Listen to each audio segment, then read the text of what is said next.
What happens when a state waits for almost a year for its government to return and suddenly the RSS chief arrives? In Manipur, that question is no longer hypothetical, it's real, immediate, and the answer may emerge in the next few days. RSS Sangh Chalak Mohan Bhagwat's tightly packed Manipur tour is anything but routine. When he lands in a conflict-hit state after years, it signals that the Sangh has arrived at a considered position and the center will soon be communicated certain suggestions based on this ground reading. For weeks, faint signals travelled from Nagpur and key circles in Delhi, but Bhagwat's presence now ties those threads into one coherent direction. Manipur's political course will be influenced as much by the Sangh's assessment of the ground as by the centre's own calculations. The first indication came in Jabalpur after the Akhil Bharatiya Pratinidhi Sabha, which we call as ABPS. RSS General Secretary Dattatreyahu Sabale said that Manipur is ready to get its government back. This wasn't an off-the-cuff remark. It had been discussed and deliberated upon inside the ABPS, drawing on organizational inputs from the field. For Manipur's political class, it was the first clear sign that the Sangh believed the conditions for reinstatement of the government were improving.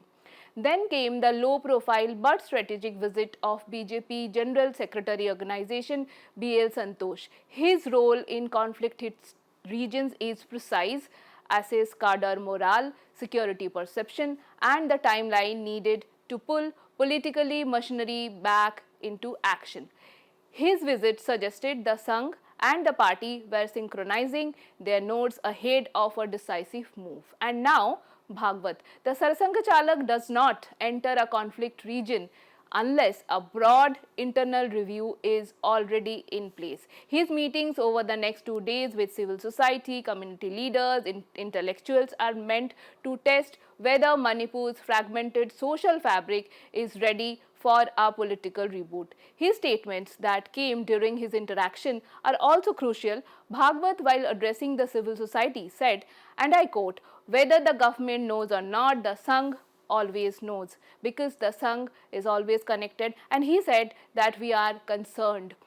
I again quote, "We care for every part of India. Our strength does not come from any government but from the Swayam Sevaks." He further added, "Destruction takes 2 minutes but construction takes years. Amity of minds will take time and we are working on it.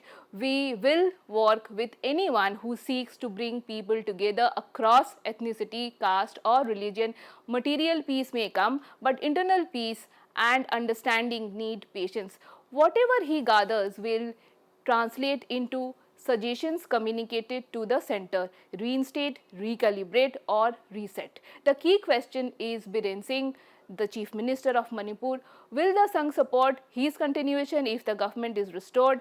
Insiders say that the organization is not opposed to Biren Singh, provided stability can be ensured. But if social divisions remain too deep, the alternative could be an early election to rebuild legitimacy. Bhagwat's interaction may define this line. Administratively too, the signals are significant. If the Sangh gives the go-ahead, Manipur may resume process suspended during the crisis, including grassroots institutions like Panchayat election last held in 2017. Their return would be the clearest marker of actual normalcy. So, make no mistake, Bhagwat's Manipur visit is not symbolic, neither routine. It is the final diagnostic check before the state's political engine restarts. The next 48 hours in Imphal could quietly script Manipur's most important chapter in years.